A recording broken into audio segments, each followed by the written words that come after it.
আপনি বাইতে পেন না? ঈদে কেমনে আমু করে বাবা, বেচা কিনি তো তেমন একটা ভালো না। আল্লাহ যদি বাসা ঈদের 2-3 দিন পরে আমু রে বাবা। কি কোন আব্বা, মায়ের আমি একলা বাইত থাই, আপনি ঈদে বাইতে পেন না? মন খারাপ করিচ্ছা, আল্লাহ যদি বাসা আমি ঈদের 2-3 দিন পরে আমু। তুই অনেক কই? আমি ওই বন্ধুরা মার্কেটে শপিং করতে আইছে, হ্যাঁ হ্যাঁ লগে আইছে। তুই ফোলাফানির লগে মার্কেটে যাস কেতি, দেখা যদি আমু যে অবস্থা। আচ্ছা মারালে তোর মারালে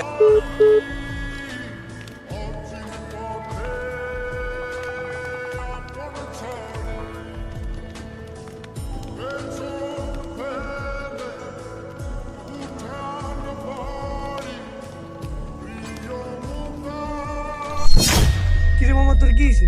না বন্ধু, কিছু হয় না, আব্বার লগে একটু কথা কইছিলাম। আর তুই বোকা নাকি কান দোস দব বেড়াস। আমরা আছি না ভাই, আমাকে পাঞ্জাবি যেগুলো হইছে ওগুলো প্যাকেট করে দেন। কিরে আপন বাপের লগে তো এতক্ষণ কাঁদছ, তো এবার বিল্লা দে, 3টা পাঞ্জাবি লইছি। হ্যাঁ বেটা, টিয়া নাই। হ্যাঁ বেটা, এই সময় তুই ফেলে নিস। তো এই কি আমার দুলা হইনি, বন্ধু এর লগে তো পারলে মিয়ে করু।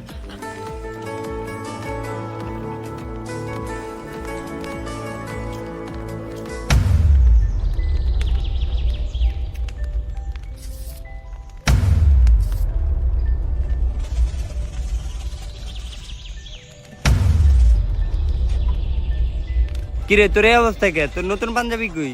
তুই তো নামাজ পড়তে যাবি না? হ যামু নামাজ পড়তে।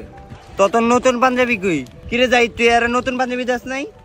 আই রে মামা, খাড়া একটা মিনিট খাড়া। দৌড় দে, যা দৌড় দে, অনিলে আয়।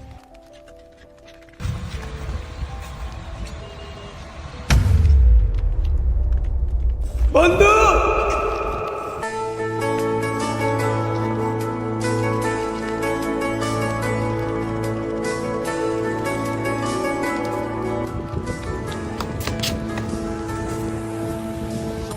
আমরা তো আসি নাকি?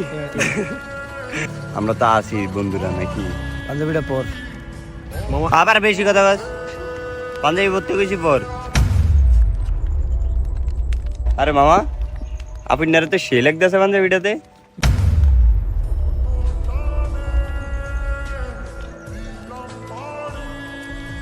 একবার গেলা ভাড়া লাগছে। মামা তোর তো আরেকটা সারপ্রাইজ আছে, সাকিব একটা ধর।